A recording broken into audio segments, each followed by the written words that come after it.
Episode 47। और क्या हालचाल, सब बढ़िया। तो शुरू करते हैं। तो पिछले एपिसोड में देखा कि जो जॉन लेन फैमिली थी ना, उसका एक बंदा, बोला जाए तो 2-3 बंदे एक स्नेक ट्राइब की लीडर से जानकारी पता लगा लेते हैं कि वो टेंपल कहाँ पर है और यहाँ से निकलने लगते हैं और अब आ गए। अब यहाँ से ये बंदे निकल ही रहे होते हैं तीनों के तीनों, तभी यहाँ पर 2 बंदे सामने प्रकट होते हैं जो कि स्नेक ट्राइब के ही होते हैं। अब जो सामने 3 ह्यूमन को देखते हैं ना, तो ये दोनों बंदे जो कि स्नेक ट्राइब के होते हैं, ये तीनों ह्यूमनों पर हमले करने वाले होते हैं। तभी यहाँ पर और भी ज्यादा पावरफुल बंदा प्रकट होता है जो कि जॉन लेन फैमिली का शायद लीडर या फिर जॉन लेन फैमिली की ओर से ही था। वो इन स्नेक ट्राइब के बंदों को रोकता है और इन तीनों को बचा कर ले जाता है। अब इसी के साथ सीन शिफ्ट होता है और हमारे जॉन को बताया जाता है, जिसने की पूरी तरह से अपनी गोलियां वगैरह रिफाइन कर ली थी। और यहाँ पर इनके बीच अब बातचीत होने लगती है कि सामने एक स्नेक सेक्ट है, नो सेक्टो में से, और इसे दिन में पार नहीं किया जा सकता क्योंकि जो स्नेक सेक्ट का मतलब कि जो स्नेक सेक्ट है ना, ये बहुत ही ज्यादा पावरफुल है और हम इससे फिलहाल के लिए नहीं निपट सकते। इसलिए हमें अगर इसे पार करना है ना, तो हमें इसे रात को ही पार करना होगा, क्योंकि जो स्नेक सेक्ट है ना, इन लोगों की रात में दिखने की शक्तियां थोड़ी सी कम हो जाती हैं, इसलिए हमें इसे रात को ही पार करना होगा। अब भाई साहब इस लड़की की ऐसी बातें सुनकर जियान वगैरह और बाकी के लोग भी सिर हिला देते हैं कि ठीक है। अब इसी के साथ सीन शिफ्ट होता है और पर हमें एक बहुत बड़े स्नेक सेक्ट के स्नेक होल को बताया जाता है, जहाँ पर जो भी 9 स्नेक सेक्ट थे ना, उनके लीडर बैठे हुए थे। इसके अलावा सैनिक वगैरह भी ठाड़े हुए थे और एक लड़की थी जो कि 9 स्नेक सेक्टों से अलग थी। और जो लड़की थी ना, ये भी किसी बाहरी दुनिया से आई थी और इसके पास भी एकदम प्योर ब्लड लाइन थी, लेकिन ये किसी कारण की वजह से जो भी 9 स्नेक सेक्ट है ना, इनकी क्वीन नहीं बन पाई थी। अब वो मुझे पता नहीं है कि भाई क्वीन क्यों नहीं बन पाई थी, लेकिन इसका फिर मतलब कि 9 स्नेक सेक्टों में से इसने एक पोजीशन ले ली थी कि जो भी प्योर ब्लड लाइन वाले लोग है ना, उनके साथ किसी भी प्रकार से मतभेद नहीं किया जाएगा और हमें हमेशा सुरक्षा प्रदान की जाएगी। अब यहाँ पर इस हॉल में बातचीत होने लगती है कि जो जॉन लेन फैमिली है ना, लगातार हमारे ऊपर दबाव बनाती जा रही है। इतने में यहाँ पर कुछ ह्यूमन आते हैं और ये ह्यूमन थे ना, इनमें से कुछ ह्यूमन वही होते हैं जो जॉन लेन फैमिली का जो नीलामी हॉल था ना, उससे 3 फ्लावर वाली एक लड़की को खरीद कर लाए थे। और तो और ये ह्यूमन यहाँ पर उस 3 फ्लावर वाली लड़की को भी लाए थे। अब भाई साहब जैसे यहाँ पर ये ह्यूमन आते हैं ना, और जो स्नेक ट्राइब के 9 लीडर इस 3 फ्लावर वाली लड़की को देखते हैं ना, तो इनकी आंखों में चमक आ जाती है। ऐसा लगने लगता है कि मानो इस लड़की को एक खाना चाहते हैं, क्योंकि इस लड़की को खाते ही इनकी पावर बहुत ही ज्यादा बढ़ जाएगी। लेकिन यहाँ पर ये 9 सेक्टों से अलग एक लड़की चलती है जिसके पास 9 कलर का स्नेक पाइथन, बोला जाए तो प्योर ब्लड लाइन थी ना। जब इस लड़की को देखती है ना, तो इन सभी को मना कर देती है कि नहीं, इस लड़की को खाकर हम हमारी जो मेडूसा है ना, मतलब कि स्नेक ट्राइब है ना, उसे और भी ज्यादा नीचे नहीं गिरा सकते, क्योंकि इस लड़की को अगर हम पावरफुल बना देते हैं तो ये भविष्य में जाकर हम सभी लोगों की पावर भी बढ़ा सकती है। अब भाई साहब जैसे ये लड़की जिसके पास 9 कलर की ब्लड लाइन थी ना, ये यहाँ पर 9 लीडरों को देखते हुए कहती है ना, तो ये 9 लीडर समझ जाते हैं। लेकिन इनमें से एक लीडर था जिसका नाम था नू डोंग। वो इस लड़की की बातों को अस्वीकार करता है, क्योंकि ये नू डोंग था ना, ये जो 9 स्नेक वाले सेक्ट है ना, इन 9 स्नेक वाले सेक्टों का किंग बनना चाहता था। लेकिन जो हमारी काइलिन है ना, जो कि 9 कलर की स्नेक है, उसके यहाँ पर आने की वजह से जो नू डोंग था ना, इसे किंग नहीं बनाया गया, जिस वजह से ये थोड़ा सा गुस्सा हो गया था। और जब ये नू डोंग जिसके पास 9 कलर की ब्लड लाइन है ना, यहाँ पर जो लड़की है, उसकी ऐसी बातों को देखता है कि सामने जो थिली ब्रोवल वाली लड़की है, उसको पावरफुल बनाया जा सकता है और ये भविष्य में हमसे भी ज्यादा पावरफुल हमारी सुरक्षा कर सकती है, तो ये और भी ज्यादा गुस्सा हो जाता है, क्योंकि नू डोंग को अब किंग बनने के सारे रास्ते बंद होता हुआ दिखाई दे रहा था। अब यहाँ पर इनके बीच थोड़ी बहुत और बातें होती है। जो भी यहाँ पर ह्यूमन आए हुए थे ना, स्नेक जनजाति ने इनसे जो भी वादा किया था ना, उन्हें वो पकड़ा देते हैं और ह्यूमन यहाँ से चले जाते हैं। इसके अलावा कुछ दिनों पहले जो स्नेक जनजाति के एक सेक्ट पर 3 ह्यूमन ने, बोला जाए तो मू चैन फेन ने हमला किया था ना, उसके बारे में भी पता चलता है। बोला जाए तो यहाँ पर बात होती है कि कोई जॉन लेन फैमिली के सैनिक वगैरह, बोला जाए तो इंसान आए हुए हैं और वो यहाँ पर उड़दम मचा रहे हैं। और तो और उनकी पावर बहुत ही ज्यादा है, 2 8 स्टार पर हैं और उनमें से 2 9 स्टार पर हैं, इसलिए हमें उनसे भी सावधान रहना पड़ेगा। अब भाई साहब यहाँ पर बातचीत होने के बाद ये मामला खत्म हो जाता है और सब अपने अपने घर चले जाते हैं। इतने में हमें जो 9 सेक्ट थे ना, उनमें से एक सेक्ट के लीडर नू डोंग को बताया जाता है, जिसने की जैसे इंसानों के बारे में सुना था कि कुछ बंदे स्नेक सेक्ट के एक सेक्ट पर हमला करने के लिए आए हुए थे, तो इसके चेहरे पर मुस्कुराहट हो जाती है और एक किसी को ऑर्डर देता है कि जाओ जाकर उनसे कांटेक्ट करने की कोशिश करो। अब इसी के साथ सीन शिफ्ट होता है और हमारे जान के ग्रुप को बताया जाता है। अब जैसी रात होती है ना, तो ये लोग चलते हैं, बोला जाए तो जान का ग्रुप चलता है, तो आगे बढ़ने लगता है ताकि वो इस जगह से निकल सके। हालांकि आगे बढ़ने से पहले जो हमारे जान की आध्यात्मिक शक्तियां थी ना, पूरी तरह से सभी लोगों को कंट्रोल कर लेती हैं, मतलब कि छुपा लेती हैं ताकि कोई बंदा इनको महसूस ना कर सके। अब ये लगातार आगे बढ़ते रहते हैं और आसपास देखते रहते हैं कि आसपास बहुत सारे स्नेक ट्राइब के लोग इधर उधर फिर रहे हैं, लेकिन कोई भी स्नेक ट्राइब का लोग हमारी जान या बाकी लोगों को नहीं देख पा रहा था या महसूस नहीं कर पा रहा था, क्योंकि जो हमारा जान है ना, उसने अपनी आत्मा के जरिए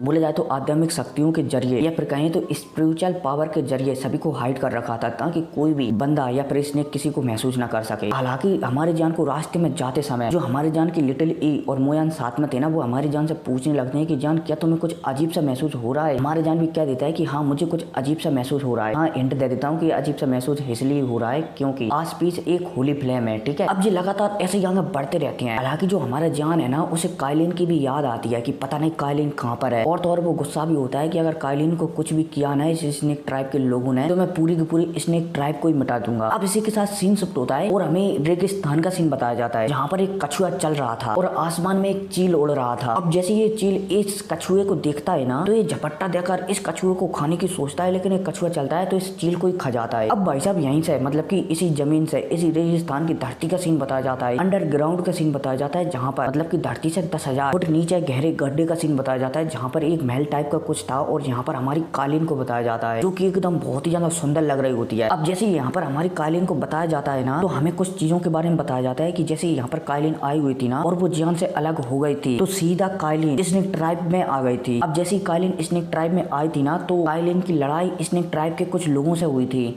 लेकिन काइलिन की प्योर ब्लड लाइन की वजह से जो स्नेक ट्राइब के पावरफुल लोग थे ना, उन्हें भी अपने आप पर दबाव महसूस होने लगता है, मतलब कि दबाव महसूस होने लगा था। इसलिए उन लोगों ने 2 बुढ़ी अम्माओं को बुलाया था। उनमें से एक का नाम तो था ब्लू स्नेक और दूसरे का नाम था व्हाइट स्नेक, या फिर पता नहीं दोनों एक ही हो, ब्लू व्हाइट स्नेक। लेकिन जब ब्लू और व्हाइट स्नेक ने हमारी काइलिन को देखा था ना, तो वो समझ गए थे कि इस लड़की के पास प्योर ब्लड लाइन है। इसलिए ब्लू और व्हाइट स्नेक ने अपनी स्नेक ट्राइब से बात कर काइलिन को, जो भी स्नेक ट्राइब का सबसे अच्छा महल है ना बोला जाए तो पूर्वजों का, उसे यहाँ पर ट्रेनिंग करने के लिए भेज दिया था इस महल के अंदर। और तो और यहाँ पर आते ही जो काइलिन है ना, उसकी पावर डाउडी की 5 स्टार पर पहुंच गई थी। अब काइलिन इस सुरंग में आगे बढ़ी रही होती है, तभी से सामने एक पुतला खड़ा हुआ दिखता है और जो पुतला था ना एक लड़की का था इसके अलावा इस लड़की के 10 कलर के बाल थे। अब काइलिन चलती है तो इस लड़की के पास जा रही होती है, तभी जो पुतला था ना उससे कुछ एनर्जी निकलती है और काइलिन को अपने अंदर समा लेती है। अब इसी के साथ सीन शिफ्ट होता है और हमें काइलिन को बताया जाता है जो कि एक अलग ही स्पेस में आ गई थी, बोला जाए तो अलग ही जगह पर आ गई थी। अब जैसे ही काइलिन यहाँ पर आती है ना, तो उसे सामने एक वूमन बोला जाए तो एक लड़की खड़ी हुई दिखती है जो कि उसी लड़की की जैसी लग रही होती है जिस लड़की का पुतला उस समय पहले ही काइलिन ने देखा है। और तो और सामने जो लड़की खड़ी हुई होती है ना, उसके जो बाल होते हैं ना वो 10 कलर के होते हैं।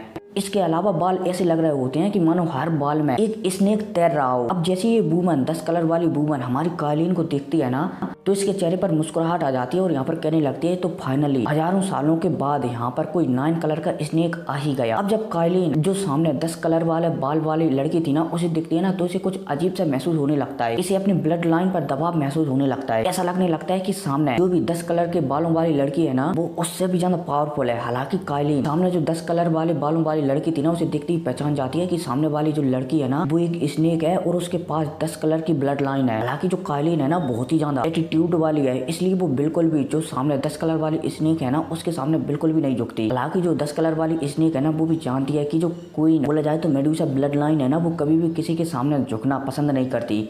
भला काइलिन उसके सामने कैसे झुक सकती है। और यार एक कमेंट पूछना है, हमारी काइलिन है ना अभी तक अपनी पूरी जिंदगी में सिर्फ एक ही बंदे के सामने झुकी है। चलो बता ही देता हूँ, और वो है भाई हमारे मास्टर याओलाओ। नहीं, अभी तक वो किसी के सामने भी नहीं झुकी है। यहाँ तक कि उसके सामने उसके अनटेस्टेड मतलब कि पूर्वज खड़े हुए हैं, फिर भी उनके सामने नहीं झुकी है। तो समझ ही गए होंगे कि काइलिन के अंदर कितना ज्यादा एटीट्यूड है। कोई नहीं, आगे बढ़ते हैं। और हाँ, अब यहाँ पर एक पूरा का पूरा चैप्टर बताया गया है जिसे 2 वीडियो में एक्सप्लेन करना पड़ेगा, तो फिलहाल के लिए इसे मैं स्किप कर देता हूँ और शॉर्ट में समझा देता हूँ। ठीक है, अब जैसे ही सामने जो 10 कलर वाली स्नेक थी ना, बोला जाए तो स्नेक लड़की थी ना, वो हमारी काइलिन को इस प्रकार से एटीट्यूड बताते हुए देखती है ना, तो ये चलती है तो सबसे पहले तो हमारी काइलिन का एटीट्यूड कम कर देती है उससे लड़का, मतलब कि उसे हराकर। और तो और काइलिन यहाँ से बचकर निकलने के लिए जो उसके अंदर 9 स्नेक कलर का पाइथन रहता था ना, उसे भी अलग कर देती है। लेकिन यहाँ पर जो 10 कलर वाली स्नेक वाली लड़की थी ना, वो उन दोनों को सप्रेस कर देती है। हालांकि चोटें वगैरह हमारी काइलिन और उसका जो स्नेक था ना 9 कलर वाला, दोनों को लग जाती है। और काइलिन यहाँ पर समझ जाती है कि वो सामने जो 10 कलर का स्नेक वाली लड़की है ना, उससे बचकर नहीं निकल सकती। इतने में ये 10 कलर की स्नेक वाली लड़की चलती है, तो उसकी जो एनर्जी थी ना, आत्मा वाली एनर्जी, वो काइलिन का जो 9 कलर का स्नेक था ना उसके अंदर डालने लगती है। अब जैसे ही काइलिन का जो स्नेक था ना 9 कलर वाला, उसके अंदर जो 10 कलर वाली स्नेक लड़की की एनर्जी जाती है ना, तो काइलिन अभी तक जो चोटिल हुई थी ना, वो दोबारा से रिकवर होने लगती है। अब ऐसे ऐसे चलता रहता है। ये सामने जो 10 कलर वाली लड़की थी ना, वो हमारी काइलिन को स्नेक आई के बारे में बताती है, मतलब कि स्नेक आई वाला फॉर्मेशन को एक्टिवेट कर देती है, जिस वजह से जो काइलिन थी ना वो और भी ज्यादा चोटिल हो जाती है। लेकिन फिर जो 10 कलर वाली लड़की थी ना स्नेक वाली, वो दोबारा से काइलिन को रिकवर कर देती है, मतलब कि चोटें वगैरह सही कर देती है। अब एक दो ज्ञान और देती है जिस वजह से काइलिन समझ जाती है कि सामने जो भी लड़की है ना वो उसकी अनट्रस्टर है, मतलब कि पूर्वज है, इसलिए उसे सम्मान देना ही पड़ेगा। काइलिन चलती है तो सम्मान देने लगती है कि ठीक है। ये लड़की भी समझ जाती है 10 कलर वाली कि हाँ काइलिन अब उसके जो भी मतलब की शक्तियां वगैरह है ना, पूर्वज का ब्लड है ना, वो दे सकती है। ये लड़की चलती है 10 कलर वाली, तो उसके पास जो 10 कलर का स्नेक था ना वो तो काइलिन के 9 कलर के स्नेक में मर्ज कर देती है, जिस वजह से काइलिन का जो 9 कलर का स्नेक था ना वो भी 10 कलर में परिवर्तित हो जाता है। साथ ही साथ कुछ ब्लड भी जो कि 10 कलर का था वो काइलिन को दे देती है, जिस वजह से काइलिन भविष्य में अब 10 कलर की स्नेक बन जाएगी। हर कोई ने इसी के साथ एपिसोड खत्म हो जाता है। तो मिलते हैं अगली वीडियो में, टेक केयर,